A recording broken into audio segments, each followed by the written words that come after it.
청취자 여러분, 주의보가 내렸습니다. 닭 쫓는 개돼지들 라디오 반민특위 37회. 닭 쫓는 개돼지 안 하기로 했잖아요. 안 하기로는 안 했죠 아직. 딴 걸 못 찾았잖아요. 너무 썰렁해요 없이 하면. 닭 쫓는 개돼지가 뭐야? 난 개돼지가 아니라고. 내자동의 촛불? 내자동 방송 라디오 반민특위로 할까? 닭 잡는 내자동 횃불 이렇게 할까? 갑자기 내자동이 엄청나게 유명해졌어요. 그래. 처음 들었어요 전 이번. 저도요. 이번에 처음 알았어요. 거기 내자동. 누가 내자동이라 그래? 다 경복궁 로타리라 그러거나 아니면 효자동은 알죠. 옛날에 효자동, 그다음 청운동 이런 데는 알아요. 청운동도 사실 그 청원동은 청와대 앞에서 1인 시위하는 사람들이 아닌 거고. 예. 그죠. 거기 기자회견하는 효자동은 영화가 한번 나왔었잖아요. 효자동 이발사. 그래서 아는 거. 셀프 테러 주의보. 셀프 테러를 주의하자 이런 주제로 37회를 해보도록 하겠습니다. 아니 현장 방송까지 저희가 되게 춥지는 않았죠. 그 늦은 시간 하루 종일 행진하고 걷다가 힘든 시간에 내자동 그 격전의 장에서 2번이나 현장 방송을 해서 올렸는데 순위는 왜 떨어진다고 생각하십니까? 저희가 너무 막 현장 방송이라고 약간 대충 한 것 같아요. 대충 안 했어. 근데 마음은 뜨겁게 했는데. 사실 저는 저 혼자 대충 한 것 같아요. 저 맞아요. 지난 방송 같이 못했는데 오늘 대본 봤어요? 하나, 둘, 셋, 넷, 다섯, 여섯, 일곱, 여덟. 제목 빼고 7줄이에요. 7줄에 단어는 2개 내지 3개씩. 이래놓고 무슨 방송을 하여간 나가서 싸워. 자극을 주면 또 다음 주에 바뀌고. 다음 주에 또 잘하더라고. 지난번에 한번 그랬더니. 전 지난 방송 같이 못했잖아요. 곽 박사 약간 그 SM이 그 뭐죠? 소심하다고? 아니.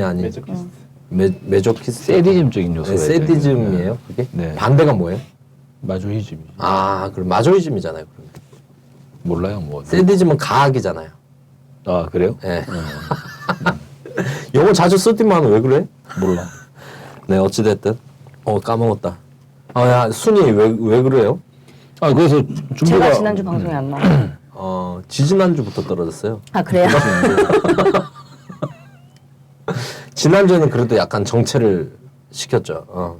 지지난주에 뚝 떨어졌죠. 저는 이런 생각이 들어요. 하나는 촛불 방송 자주 하잖아요. 우리가 3일마다. 우리가 나오는 내용들이 좀 이전 회와 그 다음 회가 좀 유사하다.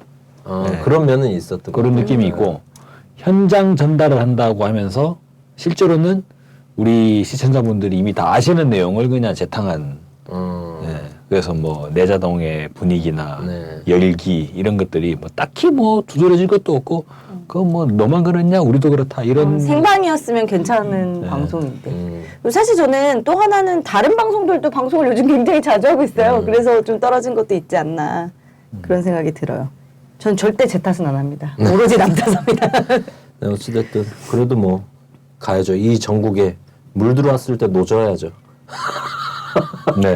저읍시다 노. 일반적인 그런 것도 있지만 어찌됐든 촛불을 한 주 한 주 하면 할수록 역사가 이렇게 바뀌는구나. 국민들이 물꼬를 이렇게 터 가시는구나. 흥분이 되고 있습니다. 되고 있고 저는 오히려 그 현장 방송 2번 하고 그 촛불 관련해 갖고 지금 박근혜 최순실 게이트 집중하면서 오히려 라디오 반민특위가 해야 될 몫을 더 뚜렷하게 저는 느끼고 있거든요. 우리가 이 역할을 반드시 해야 될 몫이 보이는구나 이런 생각이 더 많이 듭니다. 그래서 오늘도 한번 달려보겠습니다. 근데 곽 박사님 본론 얘기하기 전에 지난주 촛불 얘기를 그날 현장에서 다 했거든요. 굳이 또 한마디 하겠다고 지난주 촛불. 지난 촛불? 네. 제가? 그래요? 제가 먼저 할게요. 그렇네. 전 지난주에 같이 촛불. 방송 안 하고 먼저 갔잖아요. 제가 하지 말자 그랬어요 원래. 방송 현장에서 다 얘기했는데 그랬구나. 뭘 지난주 촛불 또 하냐니까 꼭 할 얘기가 있대. 꼭 할 얘기 그걸 지금 있는 거야? 물어봤는데 기억이 안 나? 이게 더 문제야 내가 볼 때는. 생각났어. 그래서 저는 어쨌든 편집해주세요. 지난주 방송 같이 못하고 먼저 집에 갔잖아요. 그것이 알고 싶다. 본방 사수를 하려고 먼저 집에 이렇게 갔는데 정말 그 경복궁 앞에 있다가 지하철 5호선 광화문역에 내려오는데 1시간 걸렸어요. 사람이 너무 많아가지고 정말 한 시간은 좀 과장 같은데. 진짜로 1시간 걸렸어요. 에스컬레이터도 멈추고 엄청 일찍 갔구만 그럼 내려가는. 사람들 많을 때. 그쵸. 이제 생전 시작하고 거기까지 광화문 앞에까지 갔다가 다시 온 거죠.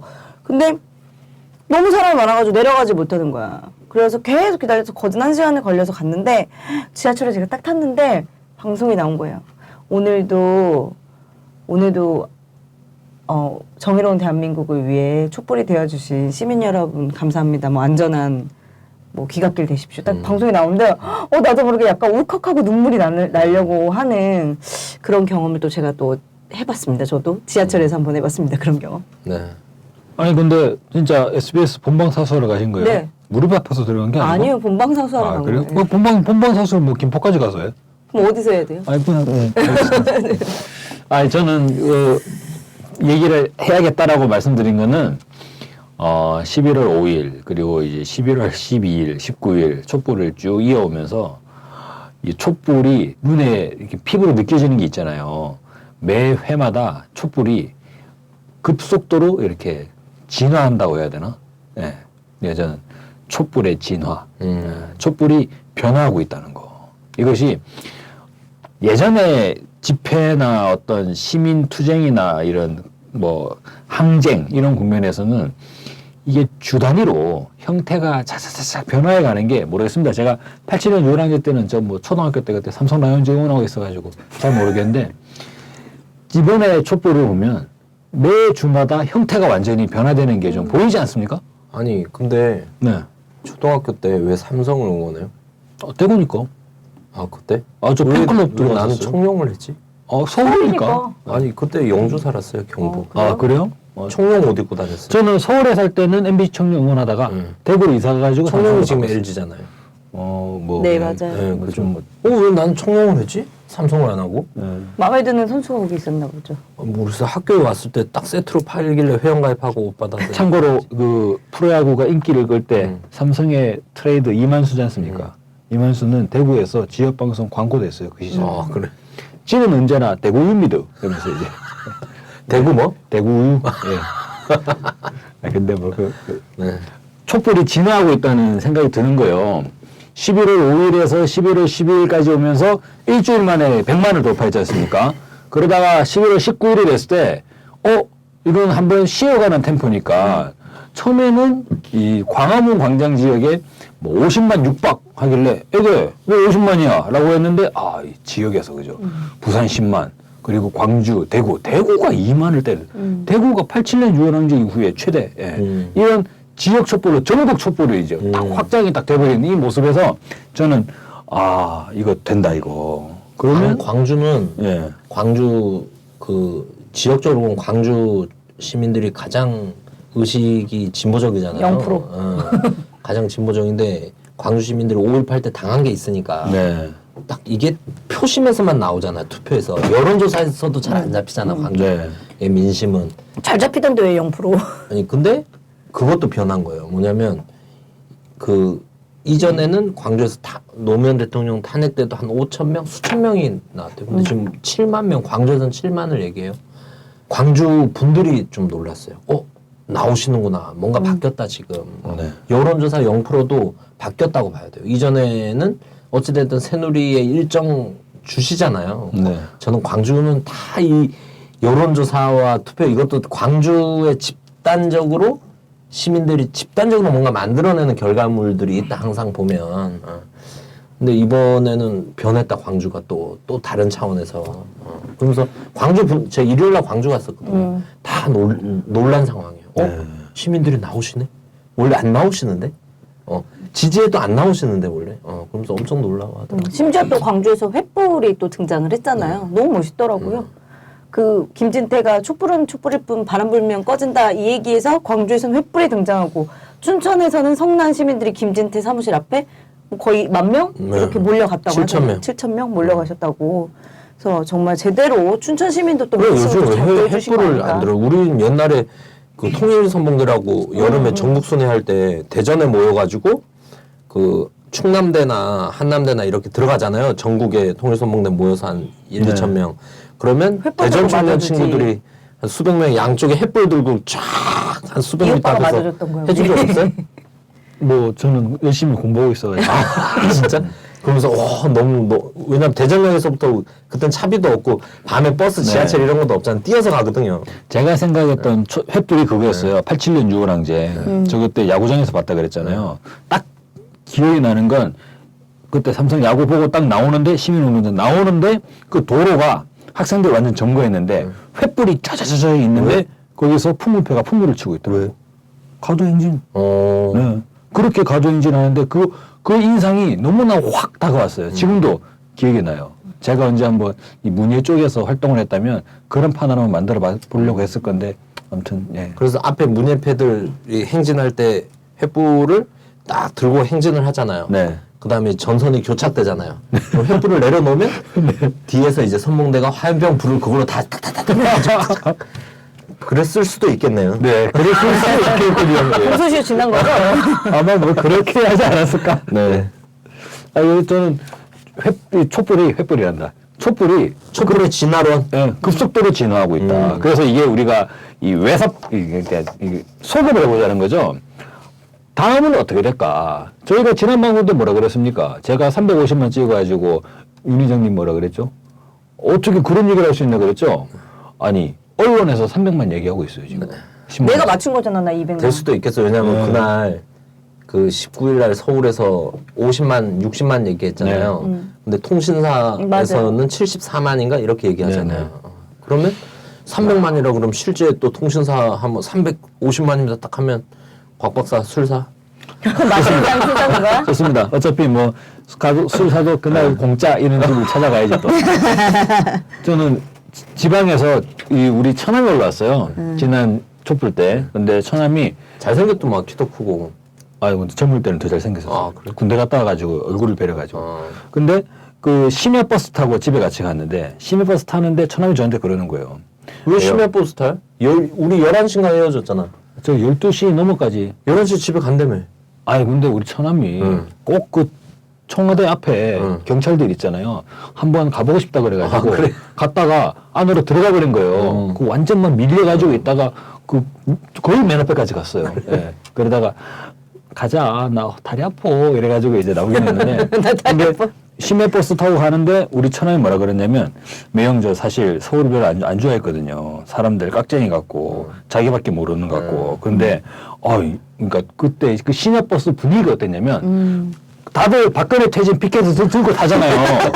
서로 양보해주고 서로 사람들이 완전히 바뀐 거예요. 완전히 그냥 분위기 자체가. 원래 사실 솔직히 까놓고 말해가지고 우리 서울 시민들 약간 좀 깍쟁이스럽지 않습니까? 예? 그 찔러도 피 한 번 안 나올 것처럼 이제 누가 자리 딱 앉으려고 하면 싹 찔러보고 뭐 이런 분위기가 저는 있다고 봅니다. 근데 그날의 그 시간버스만큼은 손에 모두 다 이제 박근혜 퇴진 피켓을 들고 서로 양보해주고 서로 비켜주고 이런 모습들이 저는 상당히 우리 시민들이 변하고 있다. 네. 그런 생각 들었습니다. 그래서 저는 앞으로 11월 26일 진짜로 하나의 분수령을 찍는다. 그리고 이게 진화라고 하는 게 그런 얘기 많이 했잖아요. 그 이른바 폭력 비폭력 담론해가지고 지금 청와대 담벼락을 넘어야 되냐 말아야 되냐, 그리고 경찰 버스를 엎어야 되냐, 뭐 경찰 버스에다가 꽃을 달아야 되냐, 이런 얘기들 하고 있는데 저는 진짜 우리 국민분들이 좀 현명하시다는 생각이 드는데 바로 우회 전술에 나오지 않습니까? 우회 전술. 민주노총 총파업, 그죠? 농민들 농기계 투쟁.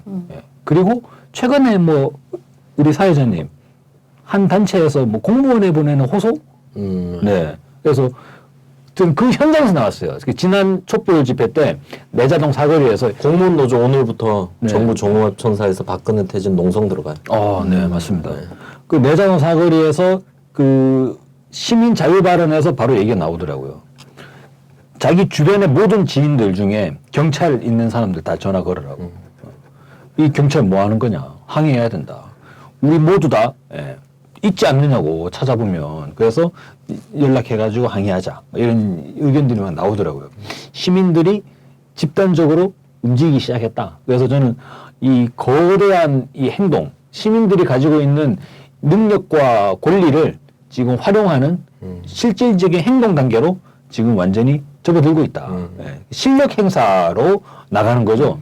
촛불은 하나의 상징적 의미였다면, 근데 물론 거기서 광화문을 막 모르겠습니다. 청와대로 진격해 들어가는 뭐 그런 상황도 있을 수 있다고 보는데 실제로 국민들의 흐름들을 보면 실력 행사. 예. 그래서 저는 약간 좀 두려움, 예. 우리 국민 이 촛불의 열기에 대한 경외심. 아니 뭔 소리야. 지난주에 각 박사가 이 자리에서 그 차벽 넘자고 선동했잖아요. 기억이 자료가 있는데. 곽 박사님이 아니 차벽 넘자고 한 건 곽 박사님이 한 건 아니고요. 그 박모 선생님이 하셨죠. 게스트 분께서. 게스트 그럼 분께서. 어떻게 그런 게스트를 또 소개해가지고. 네. 저는 또 촛불 진화론을 얘기하셨으니까 그럼 저는 촛불 창조론을. 네. 촛불 자체는 2002년, 4년, 8년에 들었던 그 촛불이지만 예상은 계속 빗나가고 있잖아요. 기존의 촛불을 봤던 사람. 우선 1차적으로 규모 면에서 사람들이 이쯤 되면 5천이 모일 거야? 했는데 5만이 모이고 이쯤 되면 진짜 몇만이 모이겠네? 하면 20만이 모이고 100만 그리고 지난 촛불까지 이번 300만 뭐 예상을 한다는 것 자체가 이미 이전 시기의 촛불의 발전 양태랑은 확연히 다르다 지금 그런 생각이 들고 그리고 촛불에서 지금 뭐 보수 언론이나 이런 데서 그리고 뭐 일부 언론들도 뭐 착한 시위 뭐 나쁜 시위 그리고 폭력 비폭력 이런 프레임 얘기하는데 제가 볼 때 이거는 그냥 언론들 얘기인 거고 실제 촛불에 이 100만이 모인 이 촛불 국민들 안에서 이게 쟁점화되어 있지 않거든요 지금 자연스럽게 자신들이 할 수 있는 역할들을 찾아서 하고 있는 거잖아요 적극적으로 그래서 그런 면에서도 기존의 촛불을 대하던 프레임이나 관점으로 다 끼워 맞춰서 해석하려고 할 필요 없다 그래서 지금 2016년 정치 상황에서 벌어진 촛불 지금 국민들이 어떤 걸 지향하고 생각하는지를 정확하게 봐야만 국민들이 새롭게 또 창조해낸 2016년 촛불을 읽을 수 있다 우리가 그런 생각이 많이 듭니다. 그래서 저희가 뭐 2번 현장 방송하고 순위는 뚝뚝 떨어졌지만 오히려 많이 느끼고 배우는 방송 아니었으면 저도 유혹이 정말 많거든요. 그 본 행사 끝나기 전부터 오랜만에 보잖아요. 전 또 징역 많이 살고 이러니까 옛날 사람들 10년 만에 만난 사람이 너무 많은 거예요, 저는. 근데 계속 좀 가서 한 잔만 하자고 하고 오면 되지 않냐고 이게 계속 있는 거예요, 사람들이. 그것도 연배가 높은 선배들이. 근데 방송 때문에 못 먹으니까 방송 때문에 기다리다가 새벽까지 진짜 노알콜 상태에서 그 새벽까지 거리에 있는다는 게 쉽지만은 않습니다. 그 덕에 이제 좀 더 진중하게 촛불도 보고 갖가지 이제 모습들도 많이 다음 주에 또 이번 주 또 해야 되는 거 아니야 이러면 노알콜 유지를 위해 우선은 계속 해야죠. 공소장이라 그러죠. 네. 최순실 공소장 나왔는데 청와대가 발끈했습니다. 네. 발끈할 만하더라고. 그래서 저는 공소장 그때까지는 안 봤어요. 근데 네. 어떻게 저렇게까지 완전 돌변해갖고 색을 계속 고개를 약간 쑥이는 척하다가 갑자기 고개 빳빳이 들고 이게 소설이다 뭐 이런 식으로 음해하냐 뭐 이렇게 적반하장으로 나와버렸잖아. 국민들은 깜짝 놀라셨을 것 같아요. 청와대가 저자세 모두 국면인데 지금 왜 갑자기 고개를 저렇게 독사같이 쳐들까 했는데 공소장을 보니까 이해가 되더라고요. 검찰이 생각보다 나갔어요. 저는 이걸로 다 만족스럽지는 않지만 항목별로 박근혜를 다 끼워 넣었습니다. 그리고 박근혜를 주동적인 위치로 했고 검찰 안에서 그런 얘기를 한다고 그래요. 몸통이 박근혜인데? 이 얘기가 검찰 안에서 나온다고 지금. 근데 이제 그 기자 간담회 통해서 이야기했었던 부분 뭐냐면 사실관계 중심으로 공소장을 작성했고 거기에 기재된 게 100%다. 그 100%라고는 할 수 없지만 99% 그 뭐 입증 가능한 것만 적시했다라고 얘기를 했어요. 그러니까 검사가 범죄 사실을 입증할 수 있는 것만 공소장에 적어놨다는 거잖아요. 그죠. 근데 공소장 내용을 근데 살펴보면 검사도 원래 그렇게 얘기해요. 아 그래요? 공소장에 입증도 못하는 공소장을 왜 써? 그거는 많이 쓰도 그거는 많고. 국정원이 하는 거지. 아니 그거는 공안 사건. 저희들 국가보안법 사건은 뭐 저희 아내 같은 경우도 50개가 넘게 기소됐는데 1개만 유죄받고 49개가 무죄받았잖아요. 근데 공안 사건은 검찰들이 마구잡이로 하는데 일반 사건에서는 그렇게 못하죠. 왜냐하면 이게 그 고가에 남거든요. 일하는 고가에 남아서 이게 그 진급에 영향을 줘요. 공소를 몇 개를 했고 몇 개가 무죄를 받아버리거나 유죄 기소했는데 무죄 받아버 이러면 역효과가 크단 말이에요. 근데 이번 같은 경우는 어찌됐든 검찰이 생각보단 더 나갔습니다. 근데 자기들이 입증 가능한 것만 적시했다고 했는데도 불구하고 굉장히 꼼꼼하게 지시했더라고요. 나 박근혜 대통령이 이렇게 꼼꼼한 사람인지 몰랐어요. 아니, 저는 엄청 꼼꼼하게 지시했어요. 이번에 검찰의 공소장 딱 보는 순간 그죠? 아, 박근혜는 확실하게 고립됐다 지금. 이게 확연하고 제가 얘기했지 않습니까? 맨 처음에 미국의 백악관 발언. 아니 우병우는 뭐 했어요? 검찰이 이렇게 쓸 동안 공소장. 우병우도 아마 이 팔짱 끼고 같이 토론했나? 박근혜로 같이. 아니지. 근데 이 공소장이 굉장히 우리가 기대했던 것 정도로는 나왔다고는 하지만 빠진 부분도 굉장히 많고 문제도 많은 공소장이잖아요. 만족스럽다고 볼 수는 네. 없지만 기존 검찰의 포지션으로 봤을 때는 제법 나왔다 지금. 처벌을 피해갈 수는 없기 때문에 최소한의 형량을 받을 수 있는 것으로 공소장을 작성한 거 아닌가라는 생각도 들어요. 아우 저는 모르겠어요. 저는 그냥 이건 일종의 좀 쿠데타 하극상. 그러니까 이제 그 박근혜 똥강아지 아닙니까? 아니, 그래도 하극상은 아니죠. 검찰은 독립된 조직이라고 우리는 배웠잖아요. 어디서 교과서에서? 예. 아 근데 검찰이 뒤집어졌다는 거는 맨 처음에 보면은 첫 번째 사인이 백악관의 발언이 있죠. 한국 대통령 누가 됐는지 간에 한미동맹은 종속된다. 이게 첫 번째 하나의 사인. 두 번째 김종필의 인터뷰. 뭐 최태민이랑 뭐 하는지 모르겠는데 둘이 한 방에 들어가면 뭐 나오질 않는다고 뭐 이 이야기. 예, 이것도 완전히 노골적인 디스하는 거죠. 세 번째는 검찰. 검찰이 박근혜에게 범죄 사실을 적시하는 방향으로 이렇게 완전히 돌아섰지 않습니까?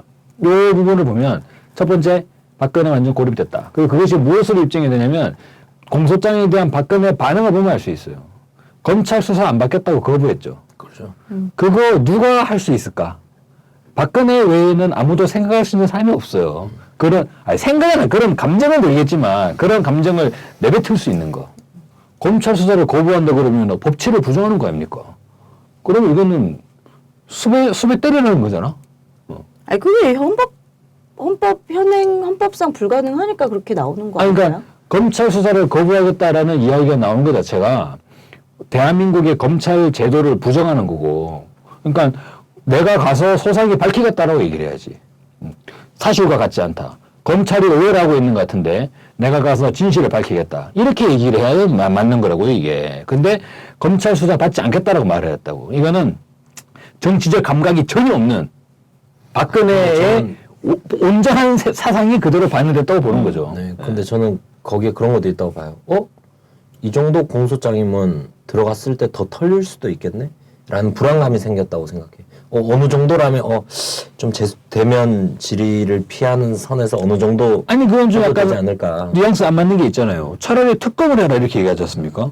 특검을 하면 특검은 더 센 놈 아닌가? 그래서 자기가 네. 나중에 도장을 찍어주는 거니까.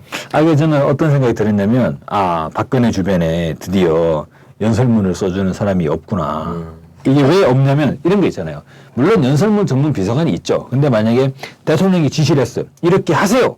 라고 얘기를 했을 때 그 사람이 그거는 아니되옵니다. 라는 말을 할 수 있는 사람이 없는 거예요, 지금. 그러니까 검찰 수사를 받지 않겠다는 얘기가 그냥 나와버리지. 불과 2주 전만 하더라도 박근혜가 성실히 조사에 응하겠습니다라고 자기가 자기 입으로 얘기했잖아. 공소장 보셨어요? 공소장 직접 보진 못했어요. 네. 제가 검찰인데 요약된 기사들. 많이 봤죠. 네. 근데 저는 얼굴이 화끈거리더라고. 이게 그래도 대한민국 10대 재벌들을 독대하는 자리에서 네. 대통령이 만나가지고 할 얘기가 있고 안 할 얘기가 있잖아요. 밑에서 애들 선에서 해야 될 얘기가 있고 대통령과 재벌 회장이 해야 될 얘기가 있는 거잖아. 근데 전부 다 얼마 주세요. 누구 소개시켜 줄 테니 꼭 써주세요. 이런 걸 완전 구체적으로 다 지시를 꼼꼼하게 했더라고요. 지시했더라고요. 이게 대통령이랑 재벌 회장이 얼마나 황당했을까요? 청와대까지 불렀어. 비서들이 약속 쫙 잡아가지고 일정 딱 잡았어. 청와대 갔는데 완전 생각했던 국가 정책, 뭔가 경제 정책 이런 거 하나도 없이 내가 아는 누구 좀 써주시오. 내가 만든 이거에 돈 좀 넣어주시오. 이거 너무 얼굴이 화끈거리더라고. 저는 근데 박근혜 대통령이 수사 안 받겠다라고 얘기한 건 시간을 벌기 위한 게 아닌가 싶은 생각이 있어요. 실제로 그 상황이 달라졌다고 하면서 청와대가 상황이 달라졌다고 하면서 총리 추천 받지 않겠다고 얘기한 거잖아요.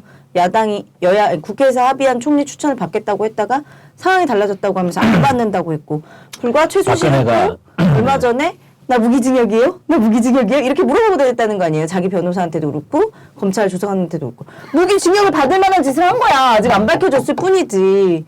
그렇기 때문에 박근혜는 좀 시간을 벌려고 한 것 아닌가. 근데 그 이면에 우리 이제 뭐 지난주에 최순실은 이해를 해줘야 돼요. 이게 왜요? 옛날에는 이 정도 무기징역이야? 옛날에는 교도소가 간수들이 기분 나쁠 수도 있지만 한 90년대까지 제가 들은 거 뭐 이런 것까지 해서 마약류 반입이 가능했어요. 어떻게 하는지 가르쳐줘요 하나만. 옷에다가 옷이 옛날에 반입됐잖아요. 한 2000년, 2008, 9년까지 옷이 사복이 반입이 됐어요. 옷을 적셔. 마약을 푼 물에다 옷을 적셔서 옷을 말려서 집어넣어. 그럼 그 옷을 받아서 세수대에다가 아니요. 세수대에다가 다시 물에 푹 쭉 젖어서 꾹 짜. 그럼 물을 말리면 하얀 가루로 쫙 있는 거야. 그리고 이제 돌아가면서 이렇게 하고 그랬거든요. 아니 그렇게 반입이 됐단 말이에요. 근데 지금 완전 진짜 안 돼요. 제가 아무리 잘 나가는 건달들도 마약류 반입까지는 됐다는 얘기를 들은 적이 없어요. 근데 최순실이랑 다 어떻게 최순득이랑 돌아버리는 거예요 지금. 하던 사람이 안 하면 어떻게 돼요? 이거 정신병원 집어넣어놔도 팔다리 묶어놔야 돼요. 마약 같은 사람은. 안 먹고 놓으면 돌아버려요 이거는. 막 난동을 피우고. 근데 아까 무기징역이 그거는 제가 볼 때는 이제 뭐라 그러죠? 이 끊었을 때 금단 현상? 금단 현상? 막 이제 헛소리가 막 나오는 거야. 그래서 검찰에서 오늘 그거 했더만 그 일반인 면회 금지를 신청해 놨대. 정보가 셀 수 있다. 진짜 셀 수 있는 거예요. 이제 헛소리가 줄줄. 이거 되게 과학적이지 않아요? 마약을 끊으면 금단이 심하다니까. 제가 거기서 무슨 말을 해야 되겠습니까 지금? 아니 뭐 그럴 수 있는데. 잠도 못 자요. 몸이 계속 간지러워 막. 이거 이렇게 잘 알아? 옆방에 있었잖아요. 옆방에 막 15명 마약 중독자들 있었잖아요. 네. 아무튼 그렇게까지 나쁜 짓을 한 이 박근혜와 최순실 일당이 박근혜는 지금 상황이 달라졌다면서 버티고 있는 이유가 시간을 벌려고 그런 거 아니냐는 거예요. 지난주에 그 가서명 얘기 했잖아요. 한일 군사정보보호협정 가서명 네. 했잖아요. 그리고 오늘 국무회의에서 의결하고 의결된 지 몇 시간 만에 바로 재가를 했단 말이에요. 일종의 모종의 뭐 미국과의 어떤 거래가 있었던 건 아닐까 이런 생각도 사실은 들긴 하거든요. 시간을 벌면서 이 거래를 끝마친 거야. 미국 입장에서도 다급하잖아. 이런 거 빨리 박근혜 있을 때 처리해야 되잖아. 아이 그건 거래가 아니죠. 가불간에 어떻게 거래가 돼? 네 생명을 살려줄 테니 빨리 여기에 사인해라. 그게 어떤 거래예요? 너의 임기를 보장해 줄 테니. 근데 내 생각에는 그렇다고 하더라도 박근혜는 팽을 당할 것 같아요. 네. 저는 이미 박근혜는 아까 얘기했잖아요. 백악관 얘기했지 않습니까?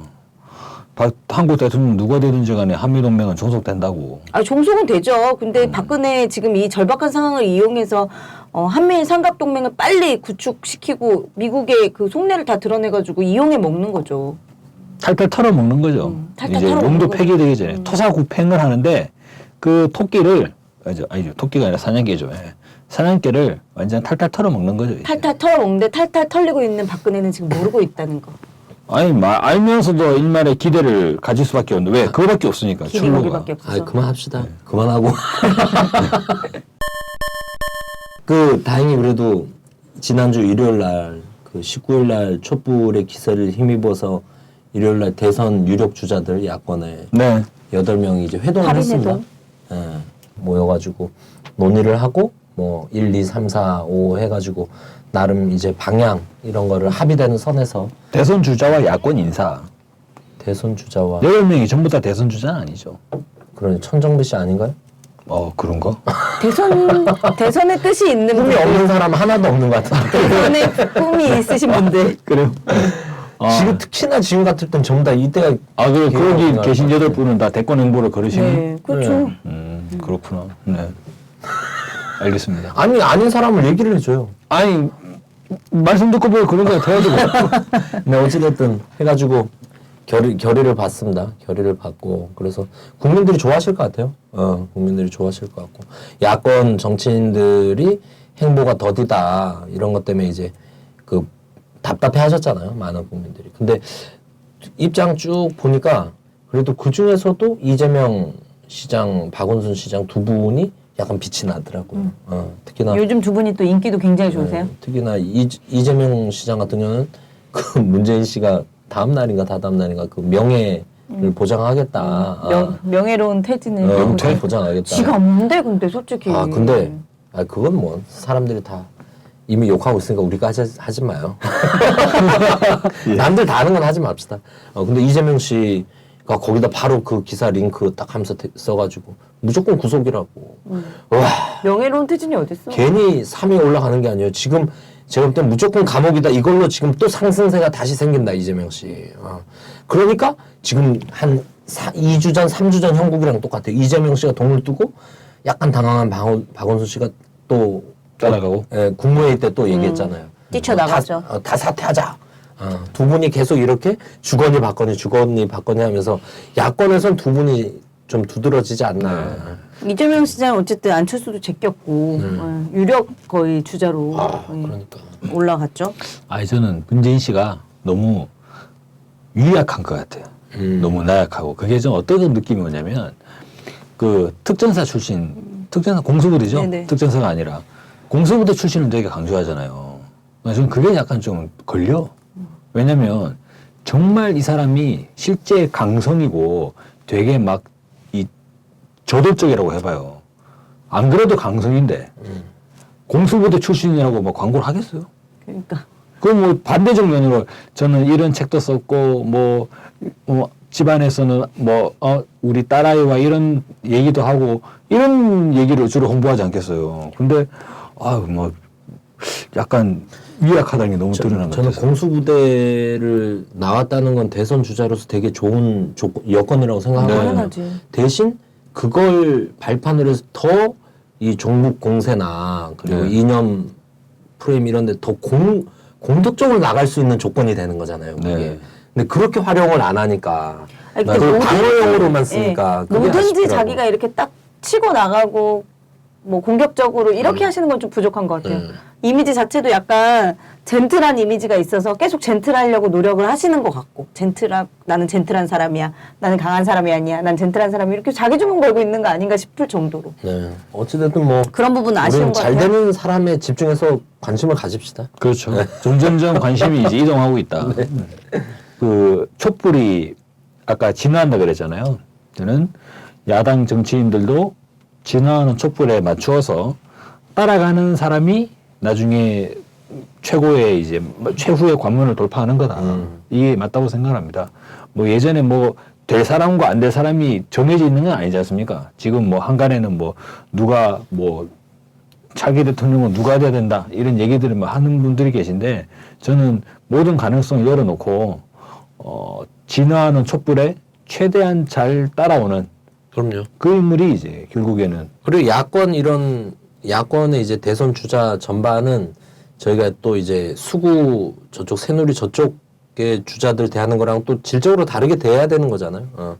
부족함이 있어도 끌어세워야 되는 게 또 국민들의 몫인 거고 잘하는 사람들은 더 축혀 세워야 되는 게 우리 몫인 거고 그렇게 하면 되겠다 이런 생각이 들고 근데 야당 8인이 이렇게 회동을 하고 박근혜가 뭐 수사 거부 뭐 이런 얘기 뭐 법대로 하자 이런 얘기까지 했으니까 이제 탄핵은 가는 거겠죠? 탄핵이 시동이 걸려죠. 지금. 빠르면 네. 12월 2일부터 뭐 표결 해본다 이런 얘기까지 나오더라고요. 그 한번 정리를 한번 해볼 필요가 있을 것 같아요. 저희가 예전에 탄핵을 하는 것은 그 대통령을 끌어내리는 권한을 국회로 이임을 하는 거기 때문에 국회의 발언권이 높아지고 그러면 국회에 이 소식하고 있는 새누리당 놈들이 면죄부를 획득할 수 있는 그런 이제 빌미가 될 수 있다.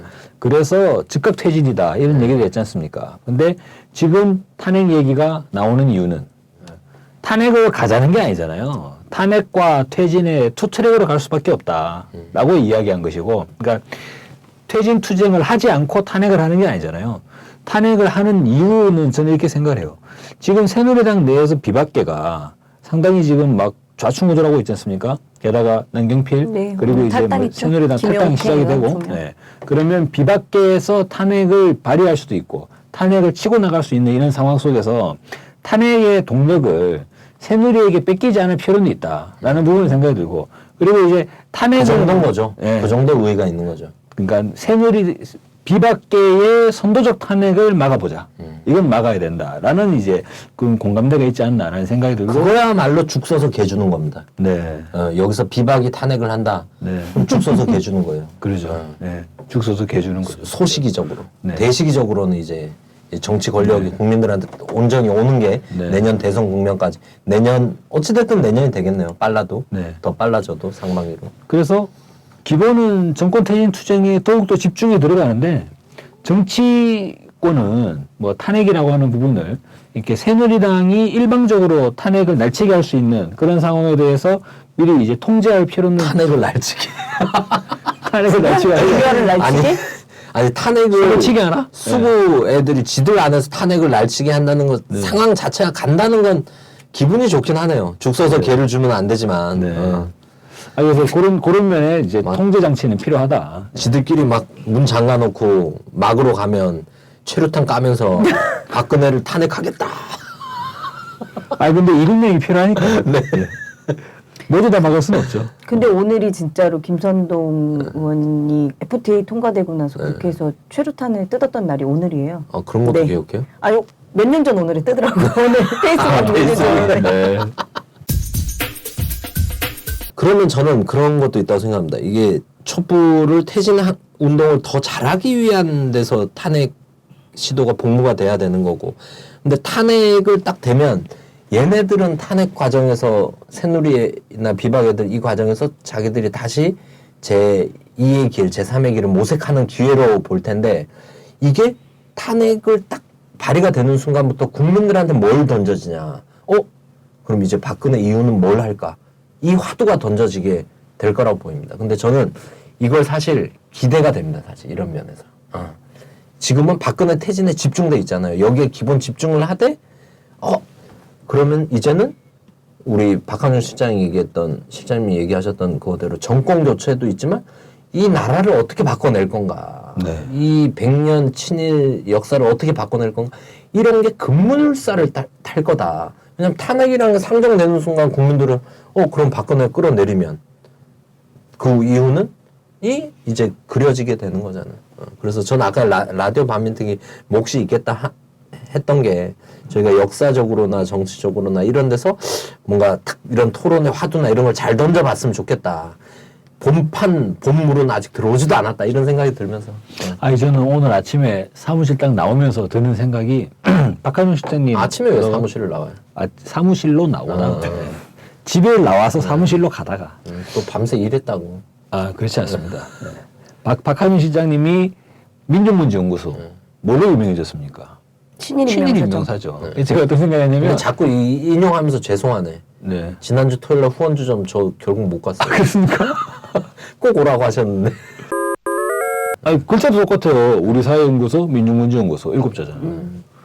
친박 인명사전을 내볼까? 하는 생각이 드는 거예요. 그러니까 친박이라 불렸던 사람들. 네. 근데 뭐 또 반론들도 있더라고요. 네. 그러니까 이제 예전에 친박이었다 지금 아니면 어떡할 거냐.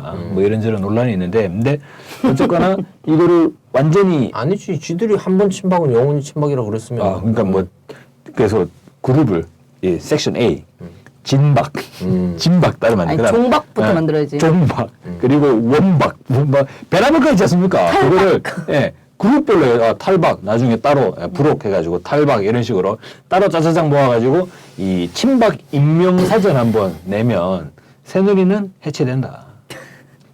예. 네, 저는 이거는 다음에 한번 좀 집중해서 좀 다뤘으면 하는데 저는 안철수가 하나 걸리거든요. 이 야당 8인 회동을 안철수가 주도 자리를 만들었다고. 그래요? 근데 이게 몰랐네, 영 그런 찝찝해요. 거는. 지금 이번 주 촛불에서도 가는데 안철수 그쪽 사람들 팬클럽 같기도 하고 이쪽 사람들이 박근혜 퇴진 서명을 제일 열심히 받고 있거든요. 네. 유승민이 이제 대학가 돌면서 강연 다니는 것도 찝찝하고 그리고 김종인 전 대표가 이번에 조용하게 완전 극비리에 미국 갔다 미국 3박 4일을 미국을 다녀왔어요. 중국 간다더니 비행기 취소하고 근데 미국 트럼프 다녀. 측근들을 만나려고 왔다. 이러는데 때가 때잖아요 지금. 이 총리 물망에도 오르던 사람이 총리 물망에 오르던 사람이면 지금 무슨 행위를 하고 있어야 돼요? 한국에서 만날 사람이 줄을 섰단 말이에요 지금. 지금 미국에 면접 보러 갔다 온 거지. 근데 왜 미국을 갔을까? 면접 보러. 전 얘기 안 하고 계속 얘기하세요. 면접 보러 간 거죠. 근데 사실 김종인 씨 같은 경우에는 우리가 예전에 우리 방송에서 다뤘던 것처럼 대표적인 친미 인사고 무슨 모자죠? 영암 모자 뭐 이 사장에 관련 대표적인 친미 인사인 거잖아요. 친미가 아니죠. 종리죠. 종미 이 인사인 정도면. 거잖아요. 보고를 할 정도니까. 지금 보고하러 간 거죠. 한국의 현실이 이만저만한데 내가 총리를 하면 이만저만하고. 근데 갔다 와서 간 거죠. 일성이 개헌이었어요. 그래서 나중에 요걸 한번 약간 저번에 저희가 방향 얘기는 했잖아요. 네. 제 3지대에서 신보수가 결집을 하고 얘네가 개헌이라는 프레임을 던져서 지금 반박 여론을 잠재우고 촛불을 잠재우고 환기시켜서 자기들이 재도약을 할 계기를 네. 마련할 거다 얘기를 했는데 이걸 아주 한번 디테일하게 한번 우리가 분석을 해봐야겠다. 인물부터 좋습니다. 시기별 전술 중요합니다. 전략까지 얘네들의 그럴 때가 오지 않았나. 네. 얘네 곧 스타트한다 얘네 지금. 그래서 개헌이라는 게 예로부터 내각제를 보여주다가 집어넣어버리고 또 보여주다가 집어넣어버리고 이래가지고 계속 재미를 봐왔거든요. 그러면 이번에 개헌이 박근혜가 맨 처음에 던졌지 않습니까? 이 개헌이 과연 내각제를 보여주다가 집어넣어버렸는데 스물스물 나오고 있는데 개헌이 어떻게 진행될 것인가. 이게 저는 지금 나올 때 목을 잘라버려야죠. 예, 박근혜가 아니 네티즌들이 그 얘기 하더라고요 요즘. 왜요? 구지가를 부를 때다. 대가리를 내밀어라. 나오지 않으면 네. 개헌 얘기 딱 나왔을 때 이 보수 정권의 주자 교체가 느려지면 느려질수록, 그러니까 박근혜가 임기를 버티면 버틸수록 개헌을 비롯한 여러 가지 부수적인 변수들이 중간에 개입되지 않습니까? 이거면 마치 또 87년에 6.29 선언이나 그런 듯한 뭔가 찝찝한 분위기를 이제 안게 되는데 즉각 하야를 시켜야 된다. 즉각 퇴진. 그러면 그런 변수들이, 김종인이 미국 갔다 와서 왜 개헌 얘기를 하는지 모르겠지만 그런 변수들이 들어올 기회가 차단이 된다. 네. 예, 그래서 저희가 그런 방향까지 하고 오늘은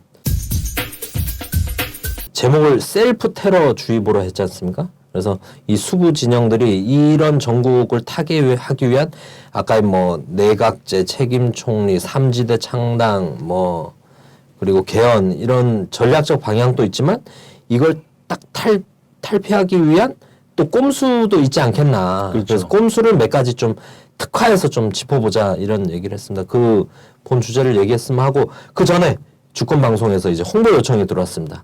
이건 뭐 물건 파는 거 아닙니다. 뭐 샴푸 팔고 이런 거, 책 팔고 이런 거 아니고 롬즈를 만나시는 거 아니에요? 이 촛불 항쟁 전국에 저는 정말 잘 생각했다고 생각합니다. 이게 저희가 방송이 나가긴 나가지만 확률상 봤을 때 지금 저희가 그 보통 방송이 그 최씨 분야의 성스러운 관계 이런 평균 방송 한 13만 이렇게 나오지 않습니까? 유튜브에서? 그렇습니까? 네. 왜 웃어요? 13만. 예. 어제 12만 평균이에요, 8천. 저 그거 하루에 한 번씩 눌러봐요. 그래서 성지처럼. 성의가 없네 별로. 네. 확인하면 13만 넘으면 제가 페북 공유 한번 하려고. 어찌됐든 12만 13만이잖아요. 근데 촛불 몇 명 나왔어요 서울에 지난주에.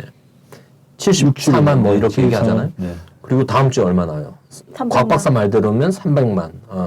하여간 뭐 그런데 완전 이런 전국 방향이나 싸움에 대해서 더 관심 있는 분들이 특히 오프가에 나올 정도면 실천 광화문까지 나올 정도면 더 적극적인 분들이잖아요. 이분들과 뭔가 우리의 접촉면이 생겨야 된다. 이렇게 생각하던 찰나에 우리 주권 방송에서 그 신문을 낸다고 합니다. 실제 신문. 네. 아, 이제 주권방송 제대로 언론사 데뷔하나요, 이제? 네. 그래서 몇 면짜리라 그러죠? 8면? 8면. 타블로이드지. 곽 박사도 글 몇 개 쓰셨다고 강제로. 네. 예, 중요하지 않는 꼭지 몇 개. 중요하지 않은 꼭 주변부에 이렇게 주변부 꼭지. 대체할 수 있는. 필진이 뭐 여기 주권 방송에 출연하셨던 분들이 워낙 뭐 필진이 뛰어나셔서. 네. 그래요? 그리고 기대가 이제 되네요. 주권 방송 소개로는 이게 그냥 시적인 기사들이 아니라 이 촛불이 이기기 위한 방도, 배경, 뭔가 약간 네. 그런 무게 있는 글들 위주로 좀 쓰셨다고 하고 저는 그 파신다고 해요. 딴 돈 1,000원? 근데 왜 팔아요? 무료로 나눠드려야지. 주권 방송 돈이 없으니까. 아니 무료로 나눠주면 시민들이 엉덩이에 아니 저희가 빨간색 막 현장 그래. 방송할 때 얘기했잖아요. 마이크 하나 주고 왔다 갔다 마이크 서로 가지려고 싸우고. 우리 마이크 살라고 지금 아 근데 사실 마이크 거야? 그럼 마이크 알아서 한번 해야지. 출연자가 다 나와서 신문 팔아야 되는 거네. 아 마이크 뭐 칼라 8면이면 네. 칼라 8면 1,000원이면 뭐 비싼 건 아닙니다. 그리고 내용만 좋으면 저는 충분히 뭐 가능하다고 보고 그리고 제가 촛불 때 이제 시민들 보니까 시민들 그런 분들이 되게 많아요. 그 운동단체에서 나눠주는 유인물 같은 거 찾아가서 받아가시는. 그래서 되게 돌아가시면서 유인물 이런 거 몇 장씩 접어가지고 딱 가지고 계신 분들이 진짜 많더라고요. 제가 볼 땐 시민들이 참 꼼꼼히 보신다. 관심이 많으시고 그래서 이런 데서 주권방송 이런 시도를 했다는 건 참 격려할 만한 일이다. 아 격려만 하지 말고 신문을 팔아. 갑자기 홍보하지 않습니까? 갑자기 청와대 냄새가 팍 나는 거야. 격려할 만한 일이다. 제 이름 뭐 또 이런 홍보에 제가 약해가지고 네.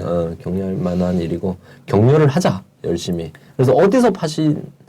광화문에서. 광화문에서. 네. 광화문 어디? 광화문 어디? 이게 없이는 진짜 요즘은 약속을 잡아놓고 어디서 보자 그래도 보기가 어려운데 광화문에서 지난번 네. 우리 현장 방송할 때 그랬어요. 우리 같이 통화를 하다가 사회자님 어디세요? 내자동 사거리요. 나도 내자동 사거리인데. 그래서 어디까지 왔냐면 거기 옆에 카페벤이 있잖아요. 그 앞에 있어요. 그랬어요. 나도 카페벤이 앞인데. 네. 둘 다 서로 카페벤 앞에 있는데 못 찾는 거예요. 왜? 네. 사람이 많아서. 많아서. 네, 사람이 많아서. 곽 PD님 한 금요일이나 이렇게 해서는 어디서 팔지 주권방송이 홈페이지나 이런 데 공지는 할 거죠? 네. 네. 공지한답니다. 광화문 내 박원순 시장님의 그 웹포스트 있잖아요. 광화문 화장실 지도 네. 그것처럼 주권방송 광화문 신문 판매대. 신문 판매대. 그러면 여기는 안승혜가 팔고 박 PD님. 있습니다. 여기는 윤기생이 팔고 있습니다. 청취자분들이 오셔서 그 신문 300만 명한테 이게 뿌리려면 몇 부 찍습니까? 300만 부 100만 부는 찍어요 그래도. 300만 명한테 부를 거면 300만 부 찍어야지. 자원봉사단도 필요하겠는데 저는 어찌됐든 뭐 가족분 오시는 분도 계시고 하니까 100만 부 정도 찍으면 될 것 같은데. 네 그래서 신문을 좋은 내용으로 찍는다고 하니까 우리 청취자분들 현장에서 보시면 많이 응원해 주시고 지지해 주시고 격려해 주시고 사 주시고 그리고 당일 좀 여력이 되시는 분들은 그 주권방송이 공지를 할 테니까 부스에 오셔서 자원봉사도 좀 같이 신문 판매 오시면 저희 이제 우리 안승혜 씨나 곽동기 박사가 이제 사인도 해드리고 전 네. 제 입으로 차마 제 얘기는 못하겠네요. 네 어찌됐든 광화문에서 우리 부스에서 한번 저희도 있어야겠네요 그 자리에. 네. 네. 신문 팔아야죠. 네, 완전 비현실적인 말 한마디. 카드 결제는 안 됩니다. 카드깡 해버려.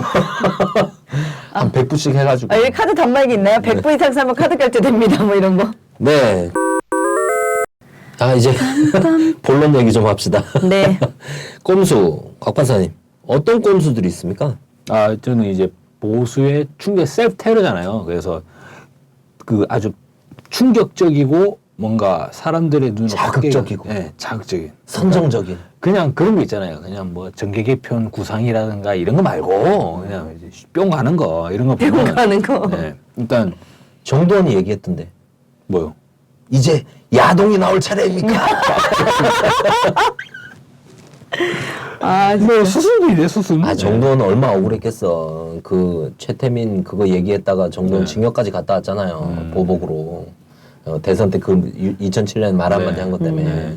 근데 그때 뭐라고 했는데 정도원이? 밥 숟가락도 못 들 거라고 국민들. 더러워서 들으면. 정도는 말이 많네. 그러니까. 근데 밥 숟가락까지 못 들 정도면 이번에 정도원이 의미심장한 한마디까지 얘기한 거죠. 야동. 야동까지 나와야 됩니까? 그래서 첫째 남북관계 충돌 시도 가능하지 않냐 이게. 이 얘기는 충돌? 전쟁? 예전에 총풍 사건이 있었어요. 뭐 그렇게 북한한테 청탁을 하는 상황도 있겠지만 뭐 실질적으로 군사적인 충돌. 네. 불러일으키기 위한 도발을 남쪽에서 먼저 할 수도 있는 거죠. 그게 아니라 또 이렇게 되겠죠. 뭐 북한에서 이렇게 발표할 것 같아요. 북한에서 대한민국의 대통령 선거의 안정적 선거를 방해하기 위해 가지고 네. 휴전선에서 네. 뭐 총격을 가했다라고 하면서 이에 우리 군은 아주 압도적 화력으로 완전히 배멸시켰다라고 이제 뭐 이런 식으로 뭐 주장을 하지 않겠나. 우리가 다 특화해가지고 이 중에 지난 과거에 그렇다면 보수가 과거에는 그들의 권력 위기에 어떤 출路를 찾았는가 하는 것 중에 대표적인 사례가 칼 858기가 있지 않습니까? 2부에서 우리가 이제 집중적으로 다루겠습니다만 과거에 그걸 하였으니까 지금 시기도 우리가 예의주시해야 된다. 그래서 첫 번째가 바로 남북관계, 휴전선, 특히나 뭐 NLL 이런 부분들이 지금 박근혜 정부 하에서 사실상 현장 지휘관의 독자적 판단 아래 선조치 후보고하라 이러고 있잖아요. 뭐냐면은 보고하기 전에 일단 조치하고 보고하라는 거지 않습니까? 그 말은 예를 들면 위에 예를 들면 이제 합참이라든가 있으면 거기다가 보고를 하기 전에 조치를 하고 보고를 해야 되는 거예요. 그러면 쏘라는 얘기 아닙니까? 쏠 때 어떻게 쏩니까? 3배 이상의 화력으로 응징해라 이렇게 얘기하고 있잖아요. 그래서 남북관계 충돌 위험성이 상당히 지금 높은 상황이다. 몇 프로?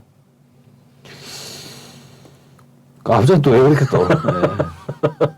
상당히 높은 상황이다. 네. 몇 프로? 몇 프로? 네. 저 어떻게 그래야 그걸- 감이 올 것 같아서요. 그런 걸 역사적으로 사례가 있었다도 알겠고 그런 게 욕심이 날 정황이다 청와대가 그것도 뭐 이해가 되는 정도는 아니죠. 사실 10월 1일 국군의 날부터 해서 네. 청와대에서 최순실 이 게이트 막으려고 난리가 났었잖아요. 뭐 탈북자들을 뭐 환영한다부터 해가지고 대북 강경 발언이 뭐 쏟아졌잖아요, 완전히. 네. 그래서 그런 것도 이해가 되고. 근데 몇 프로라 그래야 더 실감 날 것 같아요. 알겠습니다. 90%. 90%. 네. 위험하네요. 근데 또 누군가 제재하겠죠. 네. 미국이 가로막을 수도 있고 안 된다. 정황상 그럴 수 있는 위기는 맞다. 시도. 그러니까 시도. 사실 서해가 NLL 저희가 뭐 얘기도 많이 했지만 서해는 우발적으로도 총포탄이 오갈 수 있는 곳이잖아요. 휴전선 인근은 충분히, 어디나 예. 그렇죠. 그리고 서해에서는 총포탄이 오가도 책임 소재가 불명확하잖아 지금 국제적으로도. 그래서 진짜 서해에서는 네. 목소리 크면 장땡이에요. 제대로 뭐 바다에 선 어떻게 꺼졌습니까? 막 우기면 되는 거지. 그러니까 이제 뭐 한국 정부가 대체로 보면 국제 사회에서 목소리는 그래도 대한민국을 먹어주지 않냐 이런 게 있다 보니까 사실 좀 우려되는 부분이 있어요. 게다가 또 최근에 보면 NLL 인도 현상인지 모르겠습니다만 중국 어선 단속 네. 네. 상당히 좀 많았지. 저는 그게 확전되는 거 아닌가 약간 긴장했었거든요. 네.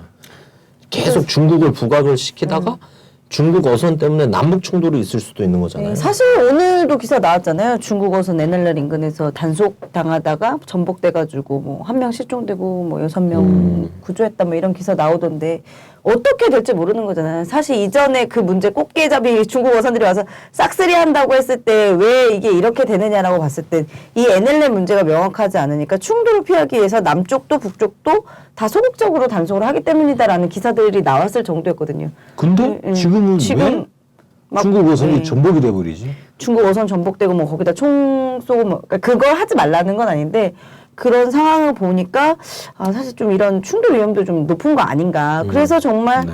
그 14선에서 나온 서해 평화 특별협력 지대를 꼭 했었어야 되는데 그런 부분은 서해 평화협력 특별지대. 서해 평화협력 특별지대 그런 부분은 좀 적경 지역에 사는 주민으로서 늘 아쉬운 부분이에요, 저는. 네. 원래 경계녀였었구나. 네. 갑자기 생각나네. 그건 왜 안 쓰는 거예요? 네? 그 호칭은? 경계녀라고 해도 아무도 모르고 내가 방송을 경계가 거의 뭔지도 모르고. 뭔지도 모르고 이게 뭐 남가북의 경계인지 진보 어쩌고의 경계인지. 이것저것 하다가 결국은 지금 아무것도 안 쓰잖아. 안 쓰네. 안 승해. 네, 일부러 안 승해 한 이유가 뭐냐면 신문도. 밖에 나가면 사람들이 다 윤기진 곽동기는 나는데 내 이름만 몰라. 그래가지고 그냥 이름으로 하기로 했습니다. 알겠습니다. 그리고 남북관계 충돌 시도가 있을 수 있다. 오히려 욕심은 지금 더 나을 것 같아요. 게이트 하나 막자고 했는데 지금은 최순실 하나 지키는 게 아니라 자기들 전체가 거덜날 상황인 거잖아요. 그렇죠. 네. 할 수만 있다면 뭔가 의도의 곳에서 뭔가 긴장감을 유발시키고 의도의 곳에서 뭔가 관심을 딱 전환시키는 게 지금 오히려 너무 절박한 상황 아닐까. 아니 그런 소식도 나오고 있다면서요? 걱정이네. 26일에 촛불하는 과정에서 수도권 지역의 장병들 네네. 지금 아까 단독 속보로 쭉 네네. 많이 떴어요. 그 추미애 씨 처음 얘기할 때는 뭐 계엄설. 네. 네. 근데 이 계엄설이 이게 그냥 단순 계엄이라고 하면 요즘 세상에 뭐 말도 안 되는 소리냐라고 나올 수가 있는데 남북 간에 만약에 군사적 충돌이 있다. 있었다고 생각해요. 그거랑 맞닥뜨리면 또 얘기가 휴전선에서 한판 했다. 다르네. 휴전선에서 한판하고 그에 대한 이제 대응책으로 네. 어쩔 수 없이 원래 박근혜 정부는 이런 말 말하잖아요. 어쩔 수 없이 한시적으로 계엄을 선포합니다. 라고 나가게 된다면 하긴 예전에 개성공단 탁 문 닫아버리는 거 보면 네. 단호하시더라고. 그래서 남북관계 순실한 얘가 다들 거야. 남북관계 충돌 우리가 예의주시해야 된다. 근데 저는 그것도 남북 관계의 물리적, 남북의 군사적 충돌, 긴장 이런 것도 되지만 방자경이라고 네. 트위터에 되게 유명한 그 수구 트위터리안이라 그러나요? 가 있어요. 저를 엄청 씹어요. 저를 엄청 씹고 저희 아내도 통일 토크쇼 때 엄청 그냥 뭐 명예훼손 장난 아니게 하더라고요. 네. 근데 이 사람이 어젠가? 사람 아니, 맞아요? 예. 이 사람이 19일, 20일, 그 19일 촛불 끝나고 다음 날인가 다다음 날 또 트위터를 날렸어. 네. 광화문에서 주웠습니다 하면서 조선노동당 당원증. 누가 왔다 흘리고 갔다는 거야. 이렇게 참가. 근데 이게 약간 뭔가 복선 같은 느낌? 그렇죠. 그런 느낌이 거 나네. 네. 이러다가 이제 이거 임자를 찾았다. 네. 이렇게 갈 수도 있는 거잖아요. 그래서 방재경이 제출한 당원증에서 지문 나와. 음, 뭐 이런 거 있잖아요. 네. 가능하겠네. 근데 어떻게 그런 걸 할 생각을 하냐. 너무 얼척이 없잖아요. 근데 사실 근데 당원증 보니까 이름을 지어놨더라고. 이름을 깠으면 좋겠어. 누군지. 나도 사진 같은 건 없어 당원증에. 이름 안 까니까 괜히 겁나더라고. 이런 데다 또 방자경 옛날에 나랑 원한도 있으니까 날 엮는 거 아니야? 제가 멘션을 몇 번 날렸거든요. 그 이름이 모자이크 돼 있어요? 예? 예, 예. 근데 당원증이라는 그거에 사진은 없고 없어요. 없어요. 예. 누가 걸릴지 모르는 거예요. 당원증 저도 처음 본 거니까. 아니 그 사람이 공개한 당원증이라는 네, 사진을 올렸는데 그냥 이름이랑 여기에 이제 모자이크 돼 있다며. 네. 이름만 모자이크 돼 있고 나머지 디자인들은 있고 근데 거기 본인 사진은 없더라고요. 저는 사실 탈북자 3만 시대 이런 얘기를 하고 있는데 국정원이 북한의 당원증 이런 거 전부 다 가지고 있다고 생각합니다. 네. 그래서 전부 다 분석도 하고 그리고 실질적으로 북한의 조선노동당 당원 명부도 일부는 가지고 있을걸요. 왜냐면 탈북한 사람 얘기 들어보면 조선노동당 당원 아는 대로 이름 다 대라고 주소 다 대라고 이래가지고 만약에 비상사태 뭐 북한으로 쳐들어가서 밀고 올라갔을 때 노동당 당원 색출해가지고 잡아내야 되잖아요. 그런 명단을 좀 확보하고 있지 않겠나. 북한에 조선노동당 당원 아닌 사람 별로 없지 않나요? 그 이번에 7차 당대회 할 때 보면은 대략 300만 명 가량으로 추산이 되죠. 예, 대체적으로. 어찌됐든 그런 면도 걱정이 됩니다. 어찌됐든 대한민국이 분단된 나라라서 이제 수구 집단이 쓸 수 있는 최종 히든 카드는 어찌됐든 남북 문제다. 남북 문제, 이념 문제. 근데 이걸 아직 전면화시켜서 쓴 게 없는 거잖아요. 쉽지는 않을 것 같아요. 아까 검찰 얘기도 하셨는데 뭐 국정원이나 검찰이나 그리고 뭐 군부에다가 오다를 내려도 옛날처럼 슉슉슉슉 내려가지는 않을 거 아니에요. 가다가 막히고 가다 돌아오고 가다가 딴 데로 새고. 군부 오더 내리면 애매해질 것 같아요. 왜? 군부 오더 내리면 그 군부는 항상 한미연합사 물어보잖아요. 그죠. 하여간 그런 면에서 그래서 쿠데타 얘기도 나와요 지금.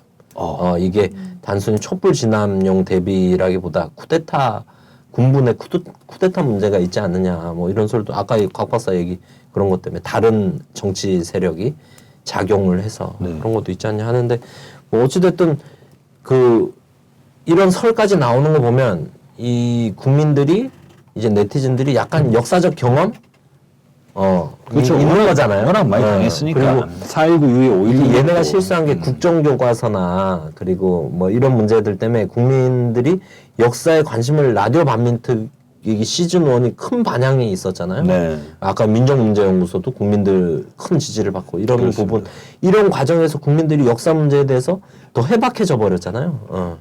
뭐 밀정이나 이런 영화가 뜨는 배경도 그런 데 있는 거고. 그래서 역사적으로 한번 경험한 것들에서 나름 대응을 할 수 있겠다 이런 생각도 드는 반면 어찌됐든 한국에서 북한 문제가 가지는 이 또 폭발력이 있기 때문에 이건 정말 경계를 해야 된다. 꺼진 불도 다시 보자. 이게 진짜 필요한 정보가 아닌가 싶습니다. 네, 그렇습니다. 두 번째 공수. 네. 두 번째 공수 몇 공수는 개예요? 3개입니다. 네. 두 번째 공수는 이거죠. 촛불 집회장에서 폭력을 유발하려고 하는 그래서 폭력 충돌을 벌이려고 하는 그런 시도들이 있지 않겠나. 이건 아무리 봐도 이거는 100%입니다. 90% 수준이 아니에요. 100%예요. 그리고 좀 약간 그분들이 발악을 한다는 느낌이 드는 거 있잖아요. 나는 지난주 토요일에 이제 집회를 딱 나오는데 정말 그 동아일보 앞에 거기 매일 뭐 하시는 그 대한진리당이라는 정당이 실제 정당인지 잘 모르겠는데 있잖아요. 거기 현수막 걸려 있는데 촛불 집회 오는 사람들 5만 원씩 받는다고 거기 현수막을 걸어놓은 거예요. 그래서 내가 가가지고 아저씨 5만 원 어디서 받아요? 5만 원 어디서 받냐고요? 막 이러고 물어봤어. 그랬더니 5만 원씩 받았으면 저는 집 샀어요. 값비싼 나도 차 샀어. 정도 살 수 있을 것 같고. 나도 집 샀어. 그래? 근데 내가 어디서 받냐고요? 어디서 제가 나이가 받냐고 그래. 많잖아요. 전 경찰 옛날부터 아저씨가- 나왔잖아요. 아무튼 근데 경찰 아저씨가 나를 거의 징역에 있는 동안 못 나왔잖아. 그러네. 내가 더 많이 나왔어. 내가 집 샀어. 딱 오히려 나를 막 밀고 뭐 못하게 하는 거야. 내가 막 5만 원 어디서 받냐 막 계속 지랄지랄 떨었거든요. 그래서 근데 막 그 아저씨도 같이 막 욕하고 막 그러더라고. 그래서 이런 게 진짜 심상치 않다. 그래서 내가 그땐 진짜 이가 갈리더라고. 그 구미에서 애기 엄마 네, 인시하는데 거기 대드는 그 할아버지들은 진짜 존대 쓰기도 너무 근데 이제 혼자 있고 여성이고 이런 분들한테 정말 가서 집단의 폭력을 휘두르는 거잖아요. 이게 사례가 시작이 됐어요. 딱 보면 11월 5일부터 그죠? 엄마부대 주옥순 대표. 이 주옥순 대표가 청소년 네, 깃방맹이 교부 빌딩 앞에서 여고생 뺨을 때려가지고 어떻게 싸워도 미성년자랑 싸우냐 이렇게. 아무튼 그래가지고 뭐 주옥순 대표가 경찰 가가지고 또 내가 맞았다. 내가 맞았다는 건 전형적인 뭡니까? 수법이죠. 내가 맞았다. 내가 맞았다는 거는 말 바꾸면은 촛불 집회에 참석한 미성년자 여고생이 나를 때렸다는 거잖아요. 근데 이제 또 페이스북에서 또 그 해당 여고생이 또 바로 반론을 제기했죠. 그런 적 없고 오히려 내가 맞았다. 피켓으로 맞은 게 아니라 피켓을 든 손으로 제대로 맞았다. 이런 이제 얘기들 하고. 피켓을 뺏었더니 뺨을 때렸다 이렇게 한 거죠. 종이를 든 손으로 뺨을 맞았다. 이렇게 돼 있죠. 그래서 실질적으로 이걸 보면 여고생의 말을 따르면 주옥순 대표가 때린 거예요. 자기가 때렸는데 경찰서 가가지고 내가 맞았다라고 얘기를 해버리니까 내가 맞았다고 해서 어떻게 됐냐면 고발까지 했어요. 폭행죄 및 집회방해죄 고발 기자회견 해가지고 주옥순 대표가 그 여고생을 고발했습니다. 적반하장이에요. 근데 그게 이제 증거 영상이 정확하게 없고 이러면 이게 막 쌍방으로 기소될 확률이 너무 많은 거예요. 우리나라 법의 맹점이거든요. 근데 이런 식으로 해가지고 뭔가 폭력을 심으려고 시도하지 않았나. 그 두 번째 사례도 그 다음 주 11월 12일에 그 100만 촛불 그 민중 총궐기 과정에서 그때 우리 얘기했잖아요, 그죠? 간단하게 말씀드리면 경찰 차벽에 오른 네, 백남기 씨 일배. 농민 따님인 백도라지 씨가 내자동 경찰버스에 올라간 사람 중에 그러니까 백남기 농민 장례식장에 자주 오던 일배가 있다. 실질적으로 이제 이런 측면들을 보면 일배가 거기 왜 올라가냐 이런 논란이 있죠. 아까 또 우리 사회자님 말씀하신 것처럼 이게 11월 14일 11월 14일에는 박사모 회원들이 그죠? 이 박정희 생가 앞에서 거기 뭐 탄신제 예, 맞아요. 예. 탄신. 탄신 99주년, 또 99주년, 기어이 100년을 못 채우는구나. 어쨌거나. 이제 뭐, 내년 되면 또 다 작살 났기 이제 때문에. 못하죠. 예. 이제는 만약에 박정희 탄신제를 시도하는 사람들은 국가보안법으로 전원 연행해요. 예. 어떻게 국가보안을 해치잖아요. 역사성을 해치고. 북한을 이롭게 하는 거군요. 네. 제가 당한 거 그대로 돌려드려야 된다고 생각합니다. 근데 어떻게 예. 박정희를 그냥 친일파잖아요. 닭깎이 마사오죠. 예. 그럼 이거 왜 이렇게 말해야 돼? 닭깎이 마사오 탄생 99주년 숙모제. 이름이 그렇게 되는 거네. 예. 근데 이 과정에서 이 숙모제 앞에서 40대 여성이 박근혜 퇴진이라고 하는 피켓을 들고 1인 시위를 했다는 거예요. 정말 얼마나 이 훌륭하신 당차입니까? 분이에요. 예. 근데 거기에 박사모 회원들이 달려 들어가지고 멱살을 붙잡고 피켓을 부시고 난리를 부렸다는 거죠. 근데 이런 이제 흐름들을 보면 이 사람들은 아직도 지지율 5%가 뭔가라는 부분을 이해를 못하고 있다. 좀 더 말씀드리면 우리 19일 날 예. 박사모 총동원요. 네. 박사모 총동원을 내렸을 때 그 비디오 뭔가요? 비디오 몽구인가요? 비디오 네. 몽구죠. 거기서 미디어 몽구. 아 미디어 몽구. 예. 미디어 몽구 맞나? 예. 거기서 그거 나왔잖아요. 돈봉투 뿌리는 거. 돈봉투 뿌리는 장면입니다라고 하면서 이제 의혹 보도 딱 됐는데 그거 어떻게 보십니까? 돈봉투 뿌리는. 아니, 뭐 하루 이틀 얘기도 아닌데 뭘. 저는 작정하고 분명히 돈봉투를 뿌릴 거다.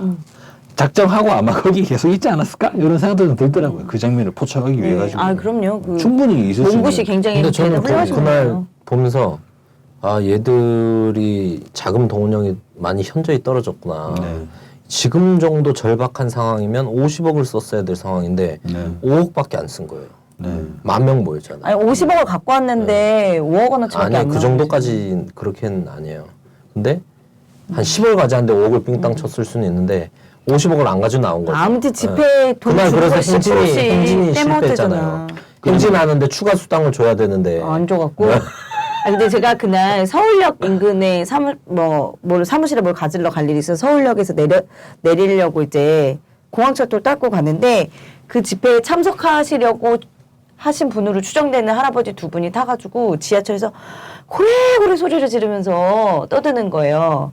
그래가지고 처음에는 너무 시끄러워가지고 옆 칸으로 자리를 옮겼는데도 계속 그 소리가 너무 커가지고 제가 다시 그 칸으로 돌아와가지고 할아버지 좀 조용히 좀 해주세요. 여기 많은 사람들이 타고 있잖아요. 이렇게 얘기를 했더니 나보고 이제 완전 쌈딱이네. 옷에 리본 달려있다고. 아니, 쌈딱이라고 하면 안 되겠네. 쌈딱이지. 정인여라고 해야겠네. 그렇죠. 제가 실수했습니다. 옷에 죄송합니다. 리본 달려있다고 나한테 막 빨갱이라고 막 그러는 거예요. 근데 막 용기 100배 해가지고. 생명이냐고 그래. 이게 빨간색이야 노란색이지? 아 근데 제가 좀 약간 거기서 그 할아버지들한테 막 면박을 줄 수 있었던 이유는 그 주위에 저와 같은 집회에 가시는 것으로 추정되는 분들이 굉장히 많으셨어요. 여참이 왼쪽 일어나서 할아버지 끝에 손목을 보고, 잡아줄 수 막 있는. 이런 분들이 굉장히 많으셨어요. 그래서 애가 할아버지 사회 어른으로서 존경받고 싶으시면 공중도덕은 잘 지키셔야죠. 이렇게 크게 떠들면 어떡해요? 막 이러면서 내 할아버지가 막 뭐라 이제 궁시렁궁시렁 됐는데 이제 서울역에 다 도착을 해가지고 딱 내렸는데 저와 반대 방향으로 올라가시는 걸로 봐서 그 광장으로 나가신 것 같더라고요. 근데 제가 딱 사무실 딱 앞에 올라갔는데 충청북도 박사모 차가 와가지고 주차가 되어 있는 거예요. 제가 또 바로 112에 신고를 불법 주차 차량이 있다며 아 막 정인여라고 신고를 했죠. 바꿔야겠네. 예. 경계녀보다 정인여가 더 경계에 서 있지 않으시네. 정의충만. 정의에 완전 정의충만 안? 네. 좋네요. 아 너무 따라하는 거잖아요. 정의총만 선. 네, 어찌됐든, 그런 걸 조심해야 된다. 그리고 박사모가 19일날 집회를 하고 성명을 또 냈어요. 촛불 좌시하지 않겠다. 그냥 두지 않겠다. 성명 공식 발표했어요. 어떻게 안 돼? 이건 시작에 불과하다. 어떻게 한대 우리를? 모르겠어요. 박사모? 아니에요. 웃기려고 한 거예요. 하여간, 저는 그런 시도가 있다. 그것도 전통적인 방식이잖아요. 저는 네. 박사모가 그렇게 좌시지 않겠다 그러면 박사모 회원들의 자제분으로 구성된 촛불 무대를 따로 만들어야 되지 않겠나. 아버지 이제 그만하시죠. 전면에 걸고 이제. 제가 인질입니다. 그게 확률이 높네요. 왜냐면 20대 지지율 0%니까. 0%인데. 그 박사모 회원들이 자제들은 20대가 아닐 거야. 아니 40대도. 근데 저는 이런 게 이제 박사모나 뭐 어버이연합이나 이런 오는 대중들은 사실 막 그렇게 완전 절박 그리고 되게 목적의식적이라고 생각 안 합니다. 9할 이상이 다 돈이잖아요. 그쵸. 네. 근데 이 시스템이 지금 카톡 돌잖아요. 할아버지들 카톡 맞습니다. 돌아가지고 막 페이스북에도 우리 어머니한테도 카톡 들어왔어요. 어떤 분은 어제는 또 제 친구가 카톡 받았다면서 보여주더라고. 근데 정말 되지도 않는 얘기인데 정말 교묘하게 잘 썼어요. 논리를 만들어주더라고. 그래? 논리를. 전문가의 손길이 네, 느껴져요. 누가 쓰겠어요? 실제 어머니, 할아버지들 현장에서 정말 측은한 거죠. 사자들. 국정원 장인이 한 땀 한 땀 좀. 아니, 국정원이 수주를 주는 거죠. 하청을. 사자 들어가는 애들한테. 네. 인텔리 중에 딱 네. 기득권 애들 몇 명한테 주는 거죠. 우리 곽박사 같은 정의로운 사람 말고. 출세 가도를 갈리는 사자들한테 네. 딱, 이런 글 하나 만들어봐. 이게 그냥 나온 글이 아니에요. A4 한 장 반 분량인데요. 뭐, 이전 역사적으로 쭉 있어요. 이전 촛불부터 촛불의 배후가 어디다. 제주도 해군기지. FTA 얘기까지 나오고. 부정선거 얘기.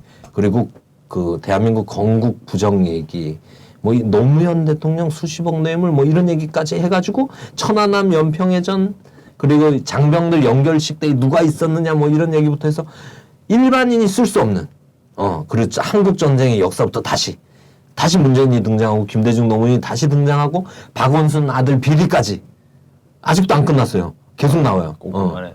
근데 이걸 할아버지가 썼겠냐고요. 일반 교수가 쓴 것도 아니에요. 기본 기조와 골자를 잡아준 어둠의 세력이 있다. 네. 그래서 저는 국정원이 지금 다시 움직이기 시작했다고 봅니다. 국정원 요즘에 소설 쓰고 있구만.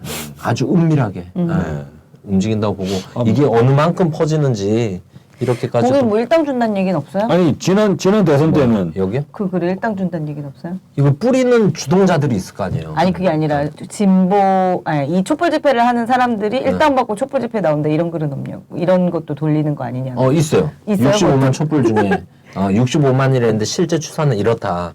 이 중에 대부분은 돈 받고 나온다도 그게 마지막에 있어요. 아 그러면은 얼마를 뿌려야 되는 거야? 네. 뭐 제가 뿌렸다고요 그냥. 아니 그 요즘에 제가 이제 뭐 제가 하고 있는 청년회에서 사무국장 하고 있는데 우리 회원들이 자꾸 사무국장이 5만 원 떼먹은 거 아니냐고 자꾸 저한테 따져가지고 예 진짜 5만 원 어디서 주는지 알아보려고요 저. 하여간 뭐 폭력 충돌 시도 같은 경우는 역사적으로도 많았잖아요. 그렇습니다. 예전에도 뭐 한국 전쟁 직전에 이제 항쟁 막 일어나고 할 때 국군들이 뭐 빨치산 옷 입고 가서 민중들 막 학살하고 뭐 이런 것도 많았고 그 이후에도 상대편에 들어가서 뭔가 폭력을 사주했다. 뭐 누구를 죽였다 뭐 이런 게 학생 운동도 많았잖아요. 아니 당장에 뭐 96년, 97년 정원식 총리 네. 그 외대에서 계란 네. 투척 사건부터 해서 그래서 저희가 이 부분을 잘 봐야 된다. 그래서 이게 저희 드리는 이야기들이 그냥 저희들이 상상으로 지어낸 게 아니라 지난 과거에 수구 진영들이 과거에 자주 활용하던 면들이죠.